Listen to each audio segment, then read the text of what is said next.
నా పేరు Jayashree. Hi everyone, నేను ఇవాళ చికెన్ ఫ్రై చేసుకున్నాను. ఆనియన్ వేగాక చికెన్ వేయాలి. చికెన్ కుక్ అవుతూ ఉంటుందండి, దీనిపైన ఒక మూత పెట్టుకోవాలి. నెక్స్ట్ వచ్చేసి స్పైసెస్ అండి. అల్లం, వెల్లుల్లి, ఉల్లిపాయ, చెక్క, లవంగాలు, ఇంకా ధనియాలు, ఇవన్నీ మిక్సీ పట్టుకోవాలి. ఇది గ్రైండ్ చేసుకున్న మసాలా అండి. చికెన్ చూసారండి బాగా కుక్ అయింది.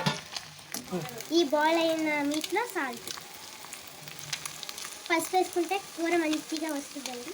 ఇందులో 1 కప్ టమాటా, ఇలా 4 మినిట్స్ కుక్ అవ్వాలి. చూసారా ఫ్రెండ్స్, టమాటా చాలా మగ్గిపోయింది. ఒక 5 మినిట్స్ సిమ్లో పెట్టుకోవాలి. ఇప్పుడు ఫైనల్గా కారం వేసుకోవాలండి. చికెన్ భలే స్మెల్ వస్తుంది ఫ్రెండ్స్. అండ్ ఫైనల్లీ కొత్తిమీర. కర్రీ రెడీ అయిపోయింది. నెక్స్ట్ చేయడం భలే ఉంది ఫ్రెండ్స్, మీరు కూడా ట్రై చేయండి.